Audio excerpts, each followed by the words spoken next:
Hi, I'm Val Hart, and today I'm talking with renowned Birmingham dog trainer Margaret Davis. Margaret has pretty much spent her entire life working with dogs and advocating for their welfare. Her father is the famous veterinarian Earl M. Jones. He received the Albert Schweitzer Medal for his contributions in crafting and implementing the Animal Welfare Act of 1966. So you can imagine, Margaret was a real kennel brat. In 1984, Margaret started creative dog training, and she taught obedience classes to 4 clients and their dogs in the middle of the vet's office. And by 1990, she had 3 employees, and by 2000, she had 20. In 2005, she opened Creative Dog Training's second location, and now on any given day, she's got 60 to 70 dogs in daycare at each of the locations. Creative Dog Training offers a wide range and variety of classes and services for dogs and the people who love them. Margaret trained the Golden Retriever in the Brett Favre Wrangler's Jeans commercial. I love that commercial. She's trained and handled the dogs that played Toto in 2 different productions of The Wizard of Oz, as well as the dogs that played Belle in The Miracle Worker and Sandy in Annie. She's also selected and trained Hero, the Chelsea fire dog that rides on the truck and goes into schools with the Chelsea firefighters to help educate children on fire safety. She was instrumental in establishing Birmingham's first off-leash dog park, and she supports the local dog rescue groups, as well as providing free dog training classes for every dog that's adopted. The Creative Dog Training website also provides trainer blogs. She's got 64 different training podcasts and training tips, as well as a message board and a forum in which people can ask the trainers questions. The website is an invaluable educational tool and emblematic Creative Dog Training's commitment to helping dogs by educating people. Welcome, Margaret. Thank you so much for being here. I'm delighted to talk to you about a subject that's near and dear to my own heart, dogs. Well, thank you for inviting me, Val.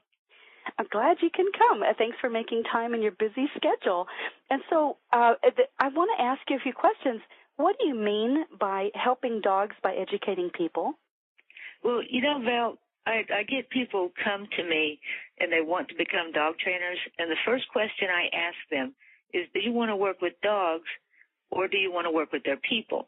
Because it's one thing to educate the dog, but if we leave the person out, the dog isn't going to change once he goes back home.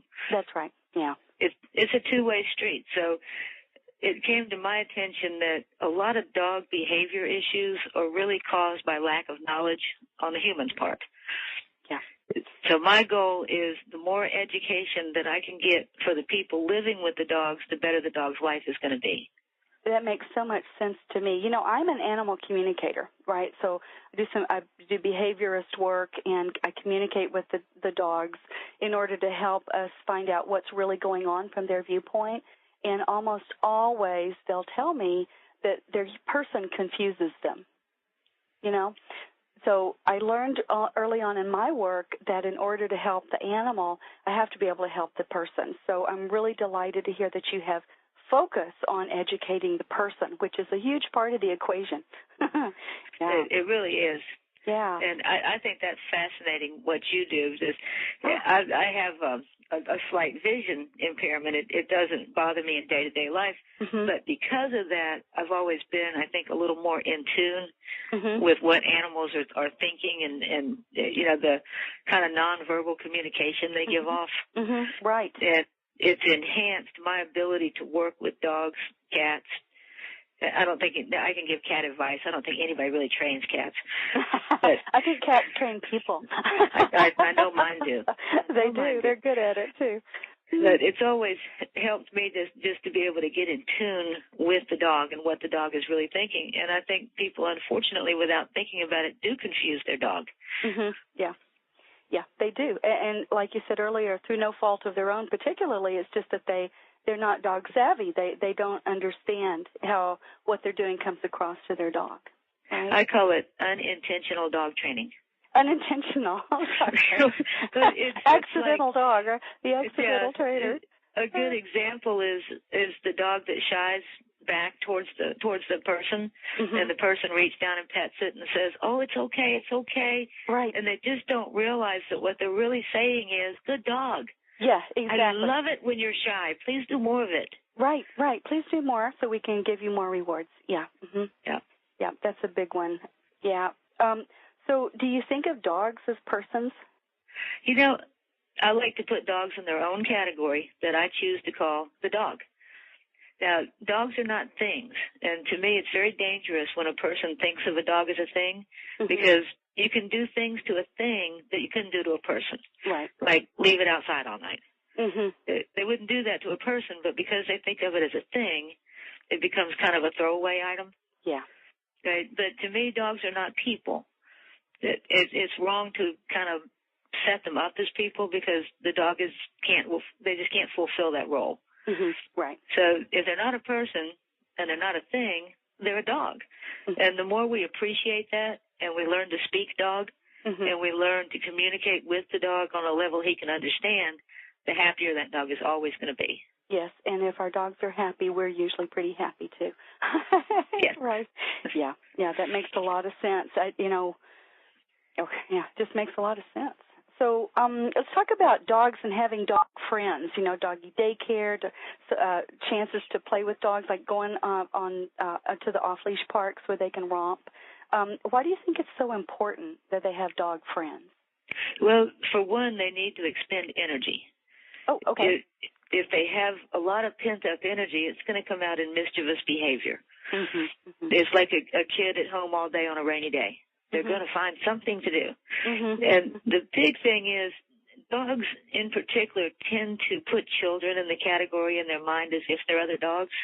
Yeah. And if a dog doesn't understand canine communication skills, doesn't know about rough and tumble play, how to use his mouth properly, when to back off, when to be more exuberant, which is what they learn in a good daycare environment, then they don't deal as well with children. That's a really good point. Yeah, that's a really good point, just thinking about that. So when they're in a socialization free-for-all with other dogs, they're learning how to be with other dogs, how to communicate with dogs, how and it's okay, it's approved of for them to be rough and tumble and wrestle and chase and play that way. But we like to see balanced play. Oh, okay, good. That dogs appreciate that kind of play.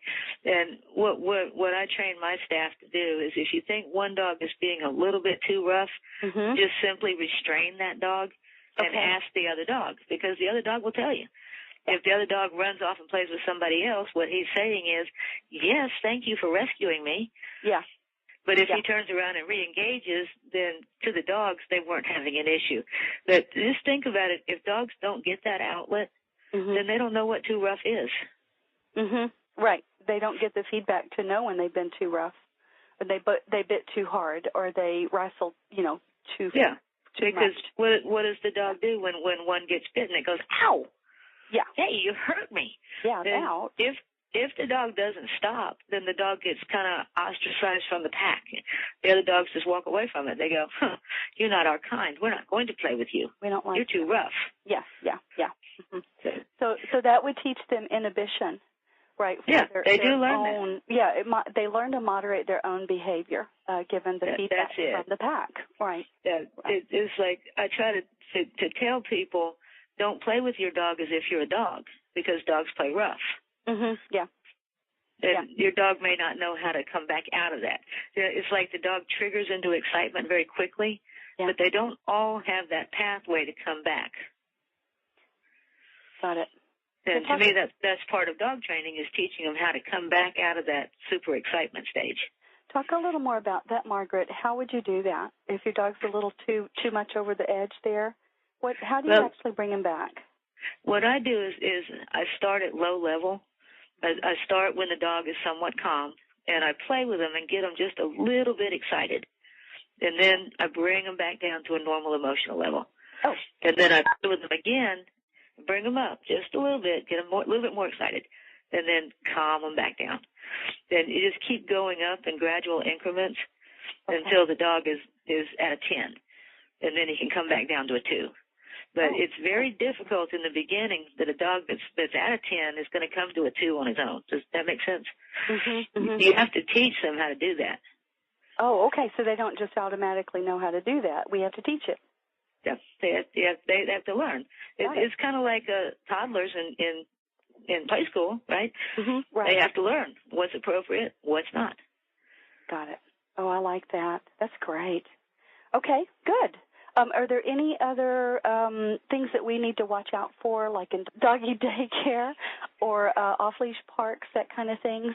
Any other tips you can give us? We need to be aware of pack behavior. Okay.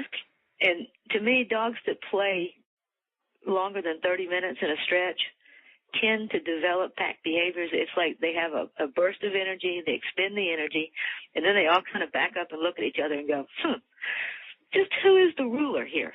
Mm-hmm. Who's in charge? And it's right at that 30-minute mark that they're forming that bond. Now, the problem comes in that if you introduce a new dog into that pack, like someone walks into the dog park, mm-hmm. then that pack has already been formed. And if you think of the meaning of a pack, it's mutually exclusive of other animals. Mm-hmm. Okay. Okay? So you've got this pack here, and this new dog walks in, and he's going to it's kind of like the new kid in middle school. Yep. Mm-hmm. If you've ever done that, it's not fun. Yeah. So this dog walks in not knowing that he's walking into an existing pack. Mm-hmm. So, like in our daycares, what we do is we split the dogs up at 30 minutes. Okay. We put them all back into their kennel runs and let them chill out for a while we bring another group out. So we avoid that extreme pack behavior that way. Oh, that's really clever. Yeah, that's my issue with all-day daycare, mm-hmm. is it tends to form that very exclusive pack, and it makes it difficult for new dogs to come into that situation. Okay. Yeah, that makes a lot of sense. So that'd be a good question to ask if before you take your dog to a daycare. Do they split them up in 30 minutes and manage them more properly that way? And what do they do to help shy dogs? What really is an issue is if you have a shy dog, if you just put him in a group with really boisterous dogs, mm-hmm. then mm-hmm. he's just likely to become more shy. He's just going to go off into a corner by himself. Mm-hmm. So to me, there's an art to how to put dogs together mm-hmm. so that we're facilitating the dog improving. Okay. My big thing is dogs are going to, they have three areas of their life: social, behavioral, and psychological. And if they have issues in any one of those areas, then the people they live with are going to think it's a problem dog. Mm-hmm. Mm-hmm. Right? Right. And if we use daycare to improve social behavior, the daycare itself has to have a structured plan for making sure that the dogs improve and don't, actually get worse by going to daycare. Mm-hmm. Right. Yeah, they could actually, couldn't they? They could get worse. Unfortunately. Yeah. Oh, that's really interesting. Okay. So, and one word of advice to people that go to dog parks, mm-hmm. be aware that dogs running in packs don't know you exist. So always stand against something. Okay. So you're not out in the open when a pack of dogs comes running up to you. Okay. And I only say that tip. because I had a client that witnessed someone getting their leg broken at our dog park. Wow. Because a pack of dogs just ran into them. Wow. Oh, my God. And I've got several good podcasts on dog park etiquette, I call it. Okay. Brilliant. Things to think about. Like good things. where's the closest veterinary clinic? I don't think people think about that, but you may need one, Yeah, exactly. Yeah. Wow. Oh, I'm so glad you brought that up. That makes a lot of sense. Oh, man. Are there other tips that you can give us on dog parks real quick? That's a good one. Well, if you take your dog into a dog park and the dog is already at that 10 we were talking about, the super excited state, yeah, and you let the dog go, then you released a missile. Mm-hmm. And the dog's behavior is going to be wild, erratic. He's going to run into things, bash into the dogs, and not all dogs appreciate that. Absolutely not. So, they prefer to be asked if they want to play. Mm-hmm. Not, whoa, excuse me, did I offend you? Hold on. Yeah. Mm-hmm. Mm-hmm. Right. So walk your dog calmly into the park. Okay. Maybe do a little bit of training with them and release them when their mind is stable. Okay. And then everybody has a better time. Yeah. Okay. Good. That makes great sense. Thank you. In fact, that's good basic rural etiquette for just about anything, isn't it? I think so. You know, we want to reward the behavior that we want. Yeah, exactly. Yeah. Right. Reward the behavior that we actually want to continue. Yeah, I try to get people to look at that. Everybody wants to tell me what their dog does they don't want, and I stop them and I say, well, okay, tell me what you want. Yeah, exactly. How do you want your dog to behave? And let's teach that behavior.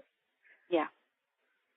Yes. Oh, I love that. That's such a brilliant approach, Margaret. Good. I'm so glad you brought that up, because I've been thinking about that myself.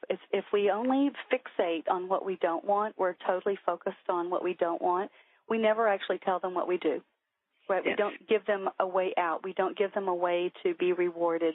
You know, we don't create what we want just because we're so fixated on what we don't. And we haven't even taken the time to think about what we actually did want, right? And if it's true that we kind of project into reality our own thoughts, if we're always thinking negative things about our dog, then to me the dog is likely to behave negatively.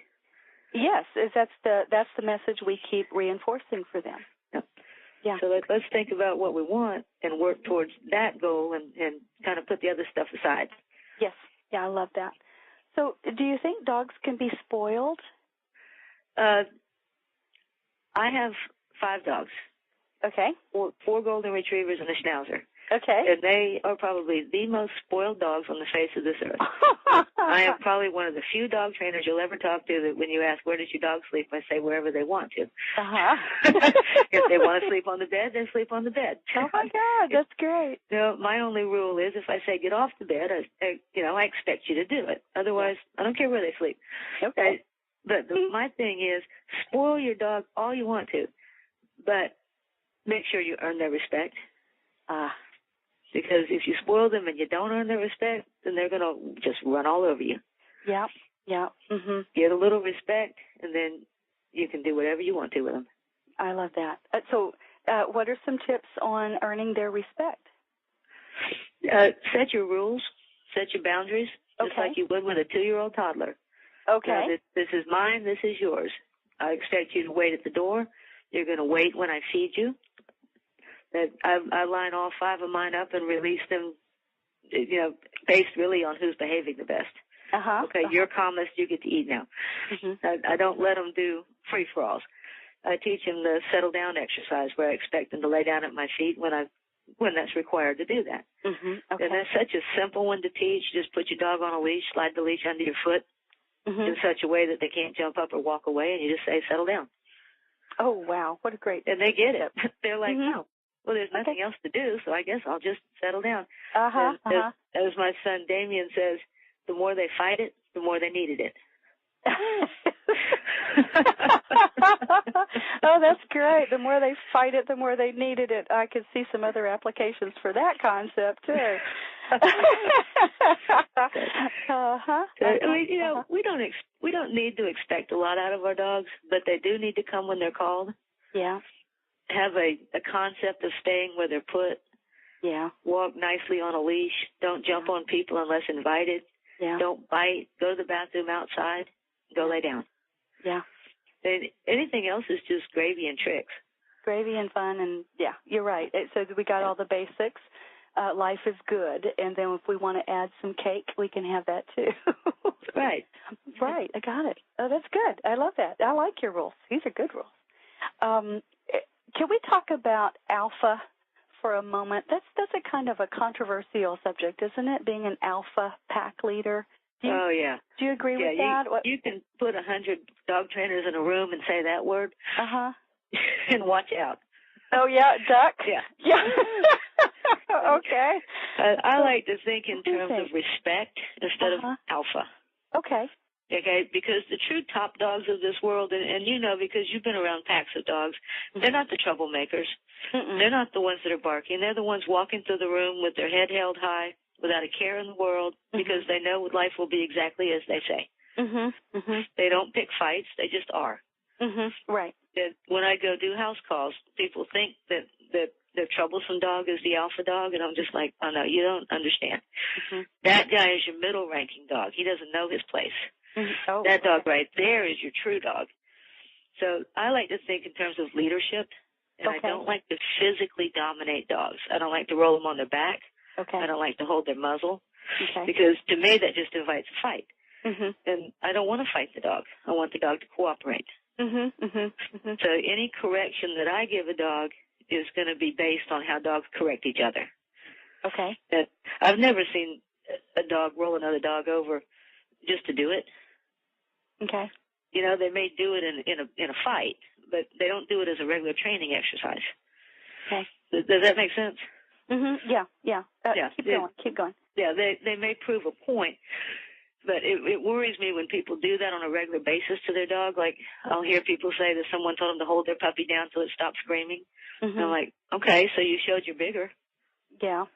Somebody can hold a gun to your head and you'll do whatever they ask. Right. So as soon as the person is gone, you're not going to keep listening. So to me, when I think of the word alpha, I think of force. And I don't think it's necessary to use force in you know, living with or working with a dog. Right. That makes a lot of sense. Yeah. To me, alpha also means leadership, respect. You know, you know, the authority. You know, the one that gets to say what we do and when we do it, kind of thing. But it's not force and it's not abusive. Right. Not abusive. Become abusive. Yeah. What I think of abusive with dogs is any kind of correction that physically goes at a dog. Okay, from pointing at them to threatening them to popping them. And, you know, you and I would like to wish people didn't do that, but people still do that. Well, they do. They get, you know, frustrated, annoyed. They don't know what else to do different. You know, they don't have any other tools. And so they resort to, you know, and probably what's been done to them as, you know, as correction, which is yelled and at, what they saw swatted, their or parents something, do you know? with their dogs. Yeah, exactly. And I just say, look, put a leash on the dog. It extends your arm, and you can use the leash to correct your dog. Just stop him from what he's doing. It makes sense to the dog. It doesn't put the dog in the defense drive. But, you know, getting back to that alpha leadership thing a second, if you don't provide rules, then your household is basic anarchy. Right. You know, it's just bedlam. Nobody knows what to do. So, and I've seen this, and I wonder if you've seen it too. When I get a very permissive dog person that lets everything go, lets it go, at some point that dog is going to do something so outrageous that even that person can't handle it. They'll come down on that dog so hard that they do relationship damage. Right. Whereas if they would have addressed the small stuff, it would have never gotten to that emotional point. Right, exactly. So we say stress the small stuff. Stress the small stuff? Yeah, deal with the little stuff with your dog. Because if you deal with the little things they're doing wrong, they don't get to the big things. Oh, I love that. This is so good. You know, because so much of we humans, we're taught to don't stress the small stuff. Ignore the small stuff. Don't sweat the small stuff. Don't sweat the small stuff. Yeah, but with dogs, you worry, but you say, I go through that door first. You wait at that door. Every door, every time. Yeah. And then you don't have a dog running into the middle of the street. Right. Or running over the toddler, or, you know, knocking Granny down, or any of the other terrible things that dogs wind up getting in trouble for. And you're right. It's because we let them get away with so much, and we weren't clear about the boundaries of the rules, and we weren't consistent, and we didn't really honor or respect our space, you know, or stuff or anything. And then all of a sudden we blow up, and they're going, "What's wrong with you? What happened? You know, what happened to you?" So this is so good. I love it. Okay. I think in terms of, I raise a puppy the same way I raise my children. I thought ahead of when they would be 16 and they'd get off-leash freedom. You remember that day you got your off-leash freedom? Your driver's license? Yeah. Remember that you're driving down the road and you're like, whoa, there's no one in the car with me. Oh, I can do anything I want. I can go to the store, or I can go by Julie's house first. I can do wheelies and donuts in the parking lot. I remember that. All right, now think about this. Yeah. You probably had two sets of friends. You had the ones who had respect for their parents, and the ones that didn't. Now, the ones that didn't have respect for their parents or authority, they did anything they wanted, right? They broke all the rules. Yep. They just did whatever. Yep. Right? But the ones that had respect for their parents and authority, they bent the rules a little sometimes, but by and large, they behaved as if their parents were there. Yeah. Okay? Now, if you take a leash off a dog and you give it off-leash freedom before you have built-in respect, what crowd are they running with? Yeah, the bad crowd. Yeah, the wild kids. Yeah, and when I put it in terms like that, to clients, they get it. They're like, oh, what do I do if my teenager misbehaves? I ground him. Okay, so why are you letting your dog do the same bad behavior over and over, practicing being bad, and you don't ground him? So how do you ground the dog? You put him on his leash. Okay. Put him on his leash. What do you do after you put him on his leash? Just be really clear for people. Well, what I do is I then put my foot on the leash and ask him to settle down. Okay, so the next thing is settle down. Is settle down. And then, see, what the leash does, it also evens the odds, because let's face it, we're bigger, stronger, and smarter, but our dogs are faster. Yeah, a lot faster, yeah. It's infinitely easier to catch a dog that's trailing a leash than a dog that's not. Yes, exactly so. Yeah. So, and just to be clear, not a retractable leash. Okay. Because a retractable leash would be going thump, thump, thump. Just a straight, flat leash. Okay, that's a good point. Yeah, okay. So after they've calmed and settled down, what do you do then? I just take my foot back off the leash and say, it's okay. Go back to business. Okay. But I'm going to let them drag that leash as long as I'm watching them, because that's always where I am in my line of visual sight. Okay. And that way, if they misbehave, I don't have to dive at the dog. You ever seen people do that? The dog's fixing to do something wrong, so they go, ah, and the dog says, ooh, I know what that means. I'm out of here. Yeah, go faster. With leash dragging, you can just nonchalantly approach the dog. Step on the leash, you have them, get them back under control. Okay. You see, if you ask a dog in the heat, if it's doing something wrong and you tell him, leave it, stop it, don't do it, and the dog treats you like a buzzing fly, you don't have a discipline problem. You have a respect problem. And there's only one way to cure that, and that's with some basic training, with some basic household rules. And with the other two key ingredients is, first, you got to have a good bond. I choose to call it love. Yes. But if you don't have one, you're not going to get it. Right, exactly. And I think, the hardest dog to train is a yard dog. Yeah. The dog that doesn't live with his people. Yeah, because you're starting out. Yeah, with a disconnect. The dog is in charge of his environment way too much. Right, and the person goes out and just throws food and water and whatnot, and and then leaves, and they're and the dog dumps all over them. Right, they think about the poor dog is desperate for attention, so it's just trying to get attention. The person just comes back inside because it's annoying, and the dog is left just, oh my gosh, what do I do now? I can't get this person's attention. Yeah. So I would rather deal with a dog that's underfoot all day. Yeah. Yeah, I could see that. So, and then I like that. This is good. Our third element is trust. Trust. You have to trust your dog, and more importantly, your dog has to trust you. Yeah. And dogs don't understand some of the things we do. Like, Val, have you ever seen a dog walk up to another dog and hit it? Well, I have to say, I do see dogs walk up to others, and they're posturing and, and not real sure of each other. So I don't know if I've ever seen them walk up and just slap them down. Yeah, they don't. Yeah. It doesn't make sense to them. They don't use their paws that way. But we're human, so we tend to use our hands more. Right. So we tend to go straight into that mode of grabbing for the dog or popping the dog, just whatever, something with the hand. Right. And it confuses the dog because they don't operate that way. Right. They're looking at us like, wow, they're going to move away from you, or they'll turn around and try to bite you. Like the call I got, my dog's biting me. Well, what was going on? Well, I was spanking him. Well, first we've got to change what we're doing here. Yeah, what's wrong with this picture? They don't know. So that's what I mean by discipline a dog like a dog disciplines. Well, how does a dog discipline? They do an inhibited bite on the neck. So they go, Pah. Right.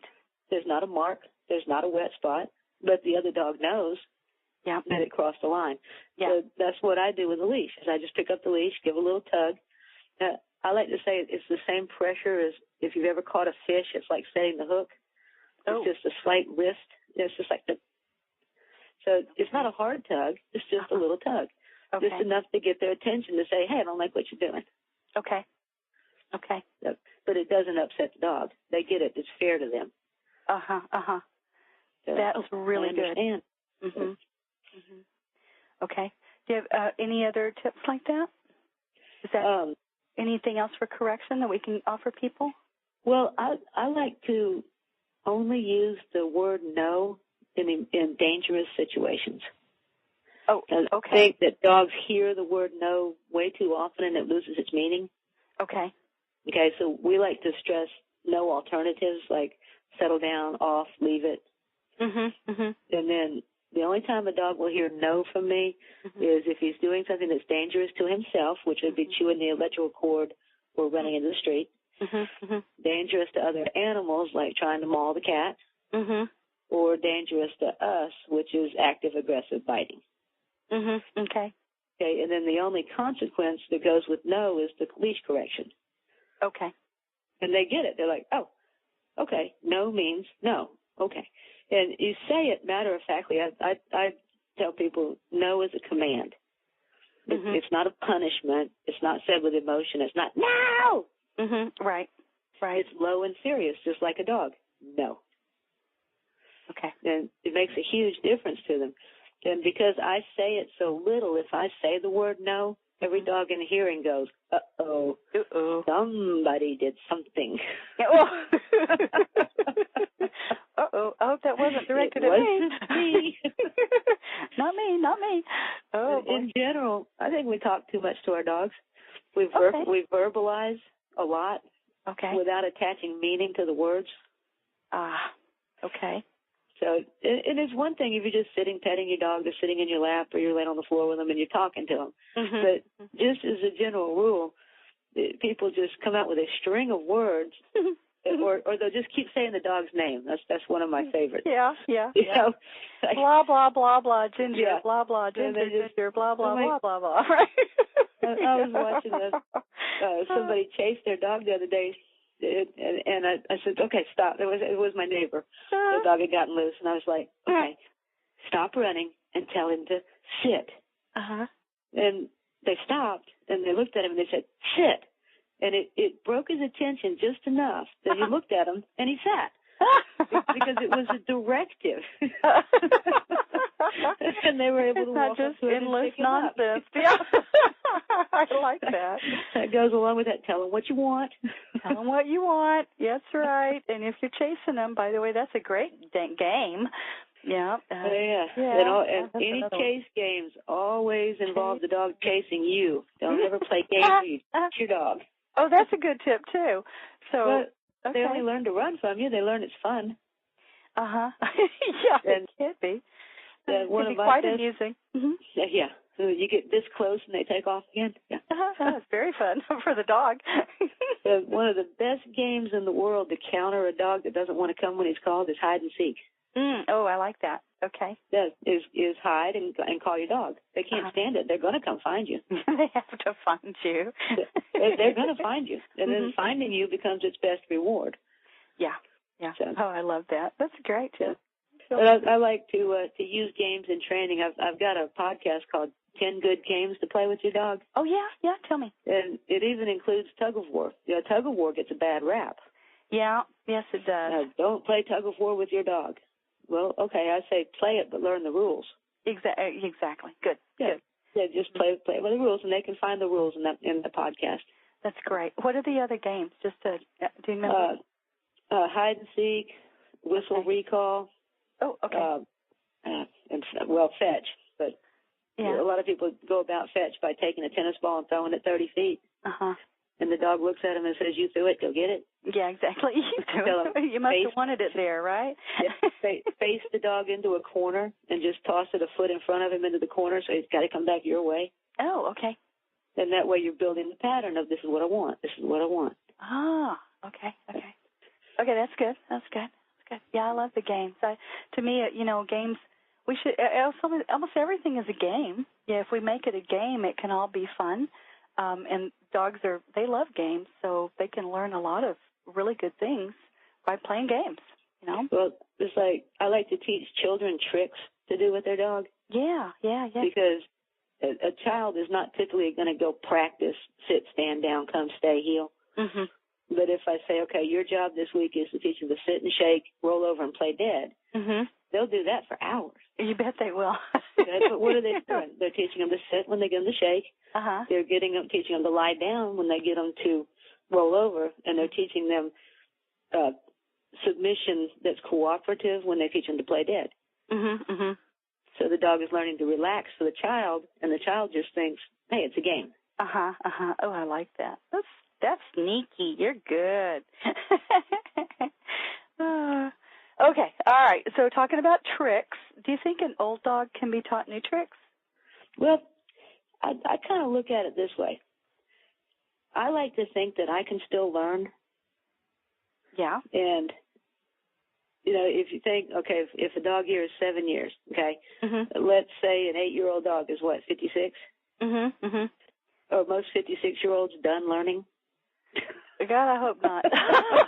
I hope not. But, or even I'll have people with 3-year-old dogs that say, oh, he's too old. And I'm like, 21 is too old? 21? We're all in trouble. Oh, shit, yeah. So they all learn the same way, positive and negative reinforcement. Yeah. Okay, so I'm glad you mentioned that. Let's talk about positive reinforcement training. So do you only use positive training?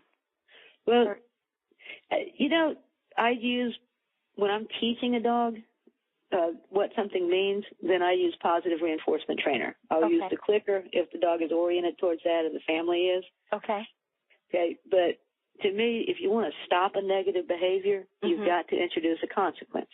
Yes. So I think in terms of consequences.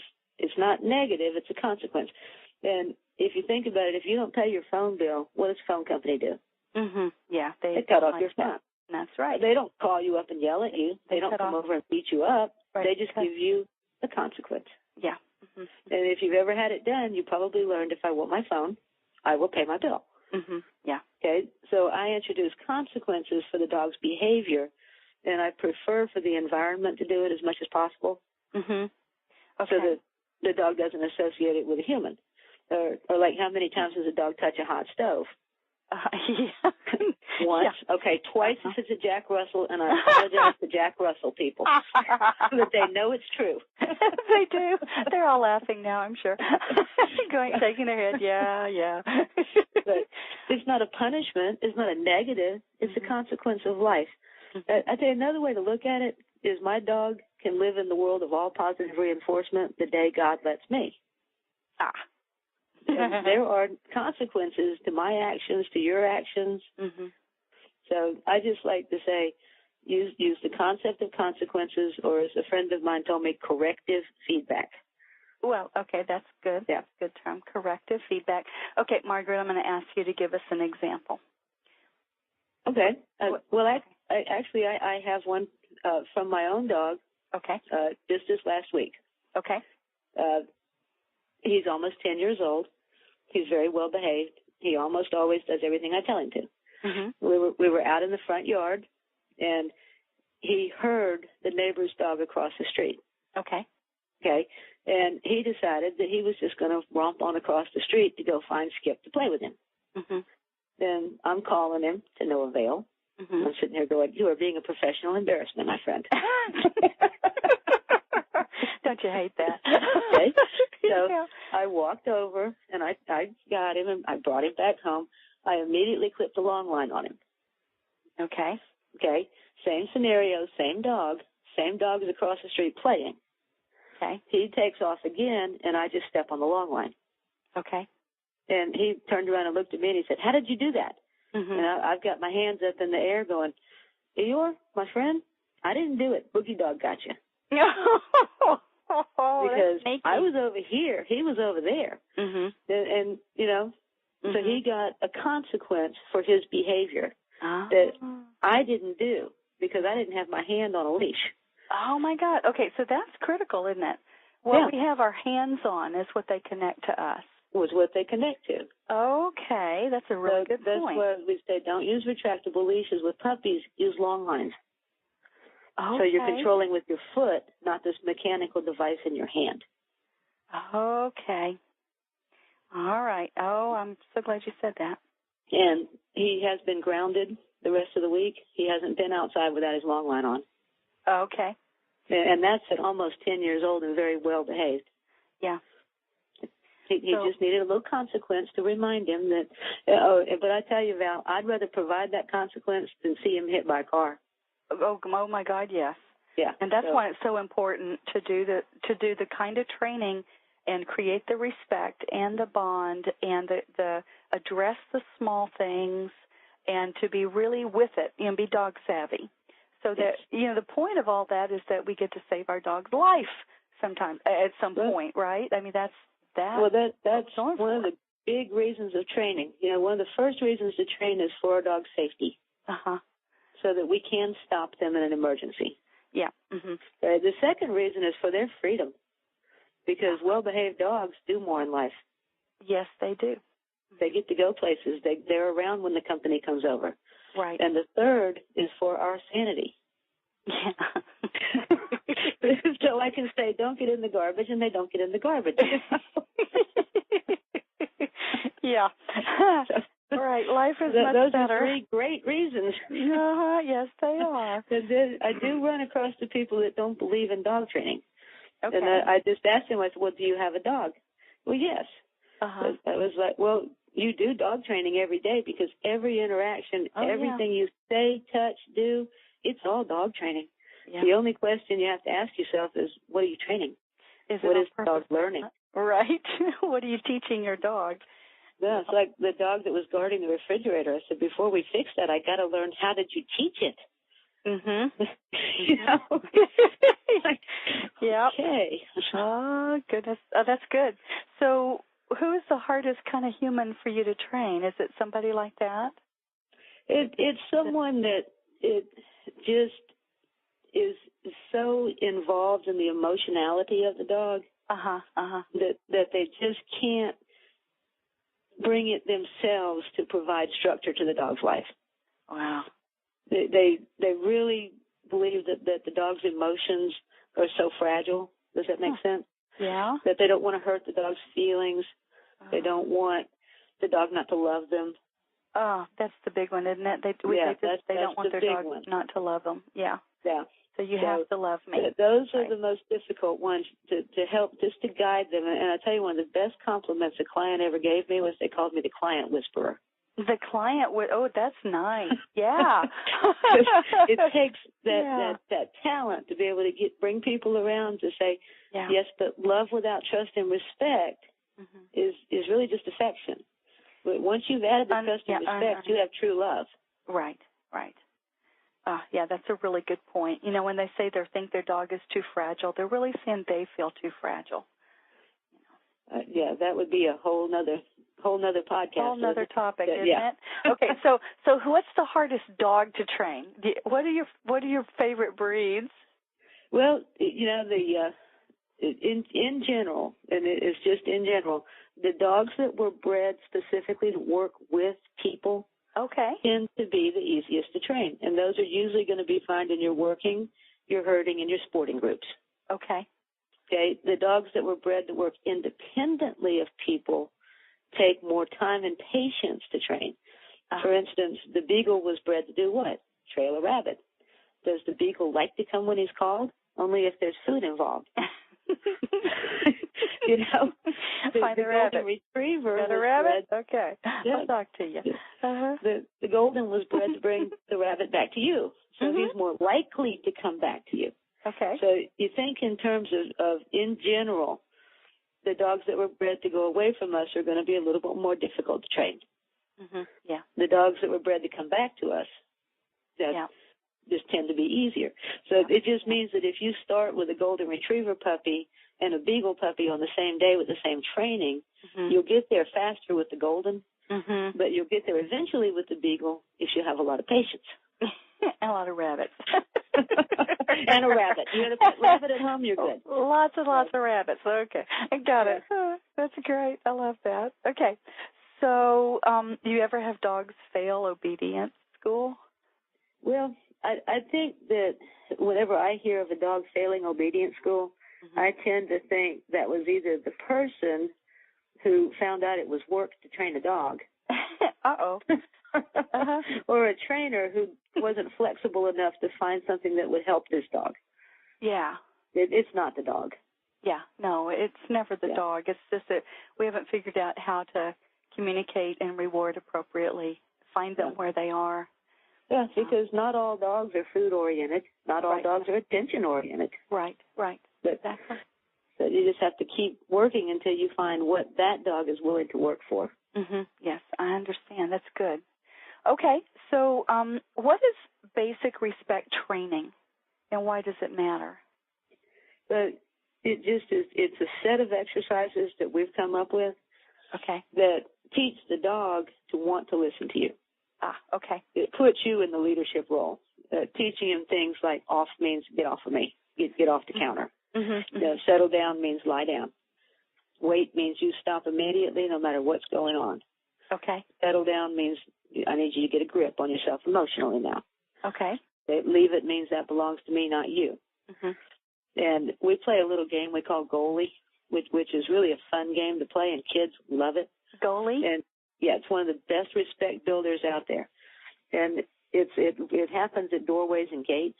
Okay. If you look at the doorway as a soccer net and the dog as the soccer ball, and you're the world-class goalie that never lets a ball get around you, no kicking. Oh. And you stand in front of that doorway and you block your dog. You don't let him go through. Then you've seen dogs do that with each other.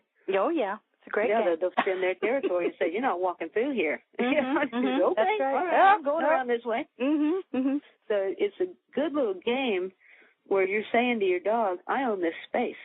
And it's like, why do dogs jump on us? Because we give them our space. Right. They jump and we step back or we turn away. And they're like, yeah, got it. That what goalie teaches is, I will take your space. You will not take mine. Oh. But it's a non-physical game. It's just like, hey, this is my space and you're not getting it. That's basic respect training. I like that. That's really important. When they talk about teach the basics, sit, stay, down, et cetera, they need to be really talking about basic respect training.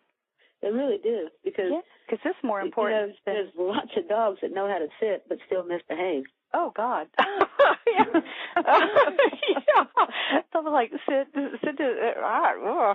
doesn't do anything. Okay. Yeah, and actually, your listeners, if they want to, we have that online basic respect class, and the first lesson is free. Oh, good. And it's video, and it shows in the video the settle down exercise and the goalie exercise. Oh, okay. And if they want to know, one of the Goldens in that video is the one that left the yard the other day. We're gonna enjoy that. And that always makes people happy that I'm willing to admit that my dogs are not perfect. Yeah. Well, I love that. That makes me feel better. Einstein has his own little foibles, and as do I. So we're all still working on it. It's a life journey exercise. Well, that's great. Okay, so let's talk about stress in dogs. How do we know if our dog's stressed? Well, if we could educate more people about the language of stress, there would be so many fewer dog incidents and dog bites.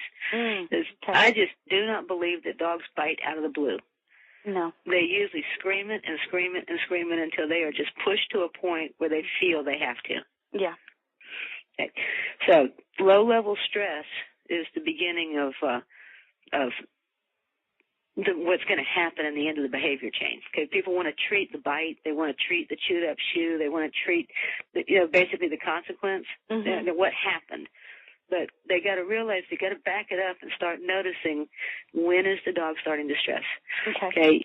Panting when they weren't panting a second ago and the weather didn't change. That's a big stress sign. Okay. Licking the lips a lot. yawning. Yawning is one a lot of people miss. Okay. Okay, an involuntary paw lift where they just kind of pull the paw up and sit there looking a little confused. Okay. Okay, food refusal is a big stress sign in dogs.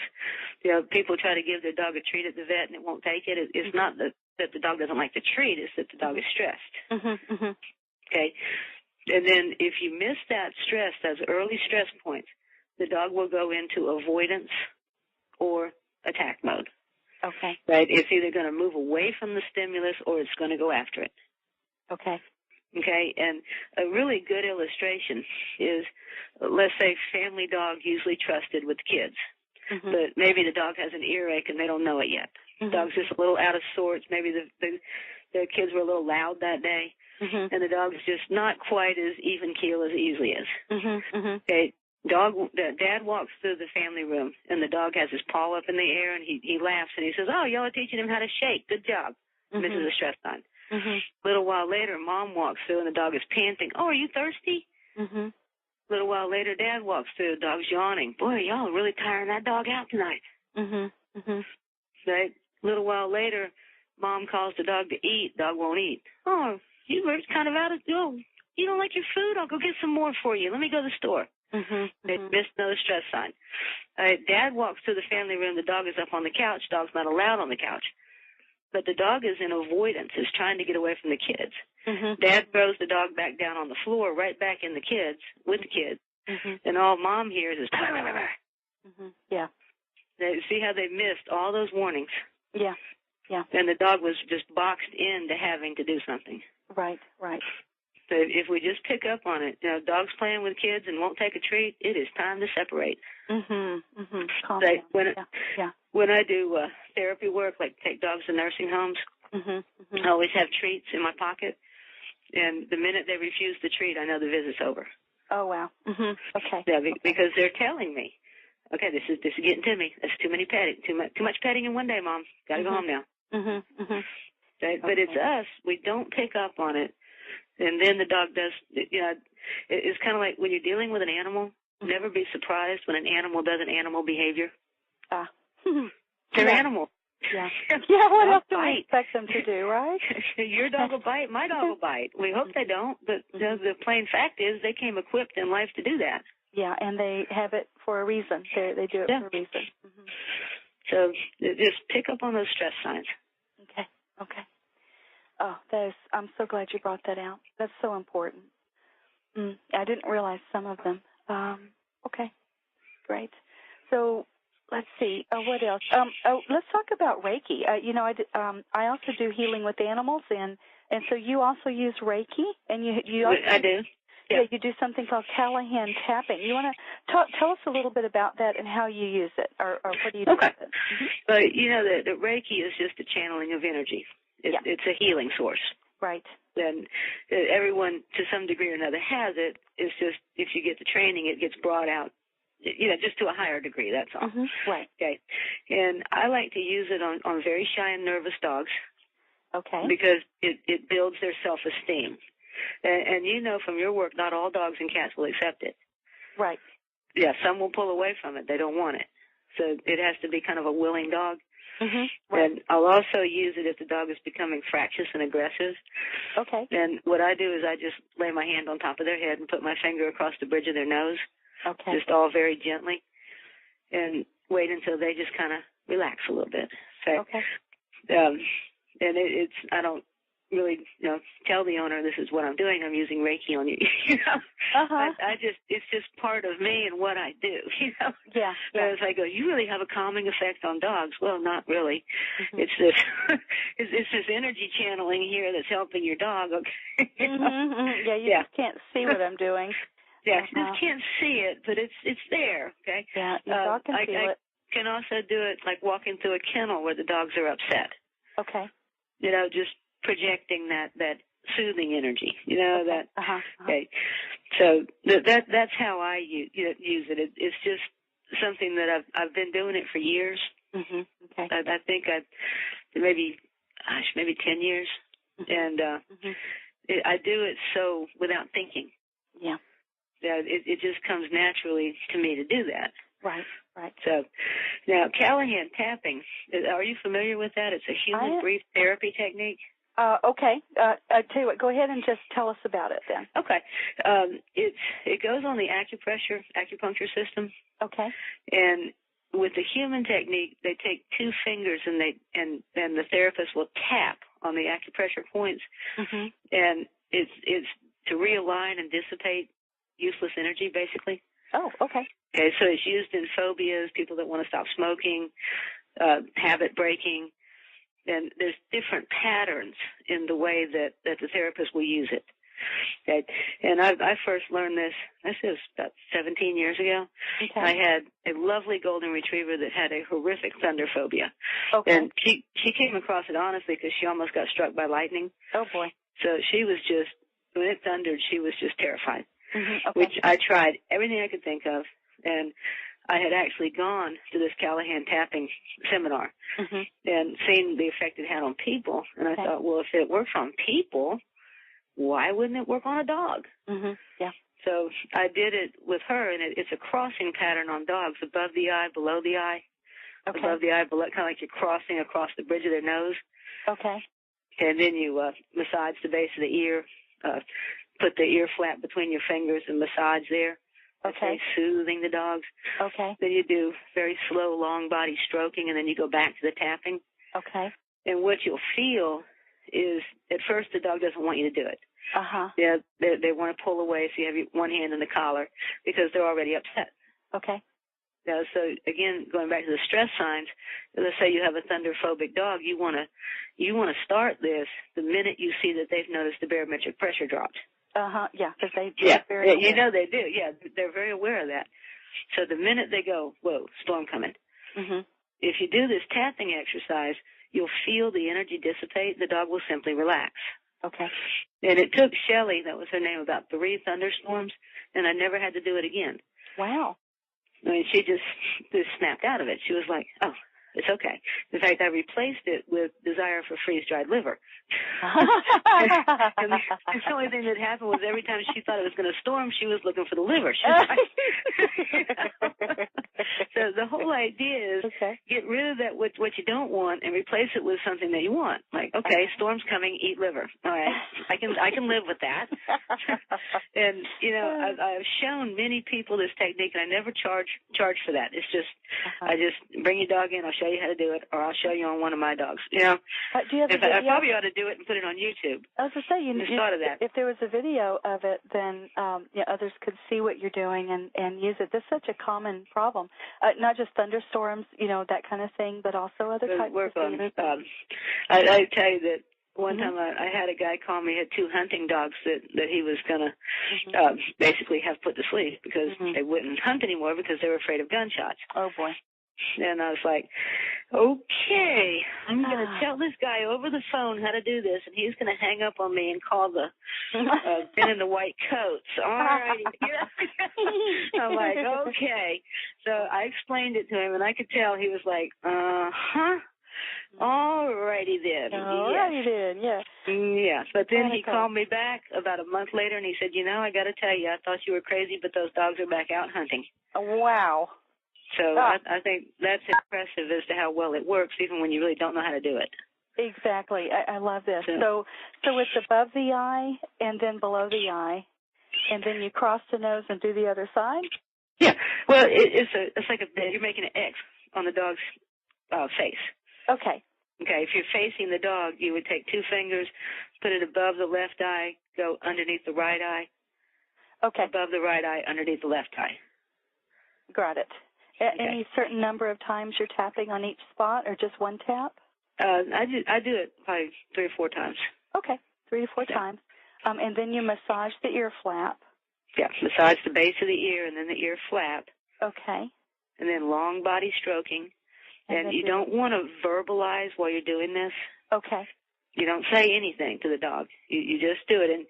And sometimes the dog is so fractious that you can't even do it. But you can take your 2 fingers and in front of the dog's eyes without touching them, you can make that X pattern, and you'll interrupt that energy.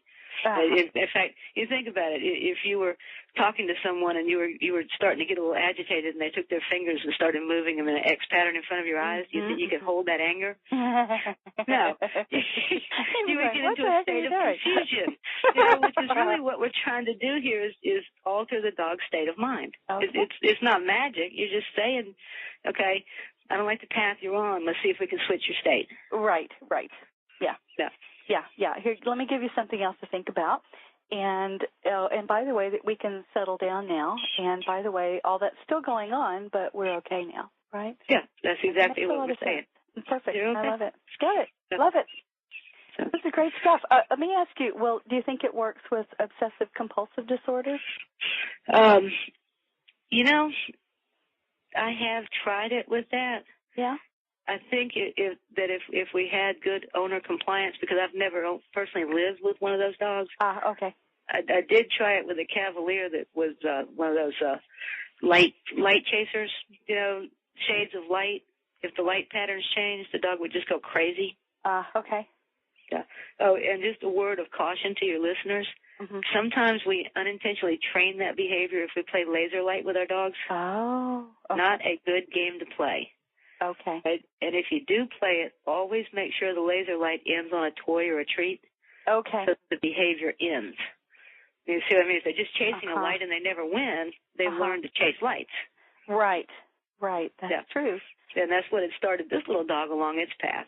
Oh, and we did the tapping with her and some other behavior modifications, but I think she still, to some degree, has the issue. Interesting. So. And I work with a lot of that. I do a lot of healing work in my practice. I do a lot of brain rebalancing and working with the nervous system and other kinds of fundamental imbalances within the body-mind. And this is one that's always been it's always a challenge, to find where it's tracking back to and what started it and how to reset the nervous system so it doesn't go into this. Yeah. Okay, good. Well, I appreciate you answering that. That's a good tip, too, about the laser light. Interesting. Okay, so let's see. Is there anything else you really want our audience to know before we quit here today? Anything else you can think of you want to say? The only thing I think I left out is if you've ever been and taken college courses, you know how they have the core courses that you're required to take before you can go on and get your degree. Okay, and everyone gets bored with them. Nobody wants to take another English lit. Nobody wants to do Math 107. Everybody wants to get to the fun stuff. When can I do the fun stuff? I want to, but they make you go through the core courses, right? So I like for people to think of the core courses in dealing with a dog are the boring ones. Sit, stand, down, come, stay, heel. But unfortunately, until you get to a certain degree of mastery of that core course, you don't get to the fun stuff. True. You got to get that basic stuff, and then you can go on and do the therapy work or the agility or the frisbee or the ball part, But you got to do your basic work first, and then move on to the fun stuff, and then you'll have much more success. I like that. That's really important. And you're absolutely right. A lot of people will come to me wanting, I want my dog to come, when they're out off leash, on the busy, distracted, et cetera, when their life's in danger or something, but I don't want to spend the time actually teaching them to do anything else. I just want them to, to do that. I just want you to wave your magic wand exactly. and have them come. Exactly, but when I really need them to, the rest of the time I don't care, but just when I really need them to, just make it happen. And once a dog gets away from you off leash, there's only one reason it's going to come back, and it's because it wants to. Yeah. So give it a reason to want to. Give it a reason to want to. A really good reason. Yeah, more liberty. So that means go back to strengthen that love, strengthen that bond. Yeah. Build the trust, build the respect. Yeah. And learn what your dog is saying to you. Yes. Right? Watch those cues. Yeah. And we didn't even go into body language, like the tail up and the ears up, and the language of stress. But body language is also important because a lot of people think a wagging tail means happy dog. Right. Yeah. Right. You look at tail position, you don't look at the wagging. That's good. So So if it's really high, like straight up in the air? Straight up in the air with a tick-tock wag, that means dominance. Ah, okay. Okay. Now, you'll see the difference. In a curl-tailed dog, it's a very tight curl, but the same tick-tock wag, back, forth, back, forth, back, forth. Okay, with a tight curl. When that same dog is doing a happy wag, you see rear-end engagement. Oh, the whole rear end is swinging back and forth along with the tail. Okay. And when the dog is afraid, the tail tends to go down. Right. Okay, but a lot of people get bitten or get their dogs bitten because they think, oh, he's wagging his tail, he's fine. And I'm like, ooh, that's an accident waiting to happen. No, that dog is saying, I'm very dominant. Yeah. So. Yeah. Okay, good. Thank you. That's a really good point. Okay. So learn to understand what your dog's saying to you. And then, like we said, recognize and respond to the language of stress, which you've been through. And to really do what you have to do to help your dog develop socially, behaviorally, and psychologically, right? So, yes. Yeah. All right. Margaret, this has been wonderful. I could talk to you for hours, I know. I've got lots of other questions I would love to ask. But I think we should probably call it quits at this point. I think we've given our listeners a lot to think about and process and do with their dogs. So let's tell folks how they can find you and learn more should they wish. And so your website is? It's www.creativedogtraining.com. Okay, so creativedogtraining.com. And when they go there, they're going to find, what all are they going to find? What you got for them? Well, if you go to the community page, we have training podcasts. We have, I think, 64 of them. You can get them from iTunes or you can listen over our website. Okay. I have training tips, training blogs. We have a forum. You can register. It's free. Okay. You can post your questions, comments, whatever you'd like to say, and we will answer and get back to you. Okay. We have our online training class, our online basic respect class. It is the outrageously high price of $10. Oh, no. Oh, that's super. Okay. So it's 4 lessons. There's video support, and it's really worth doing. It's to go at your own pace. Okay. And really a good little class on there. The other thing is, if you're ever in a bad mood, you can scroll through our daily daycare pictures, and you can smile. And we have some really cute Halloween dress-up pictures on. Oh, I'll bet you do. Oh, that's great. Okay, great. So you've got all kinds of stuff. And by the way, it's all free except for that one class.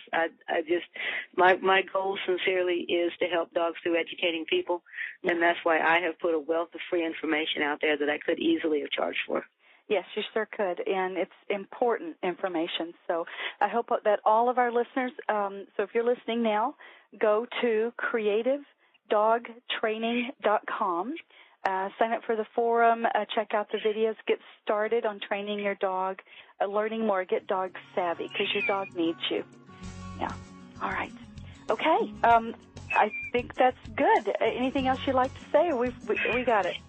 I think we've got it, Val. Thank you so much for inviting me. I've enjoyed talking with you. I have too, Margaret. Thank you so much. Okay. Bye-bye. Bye. Bye.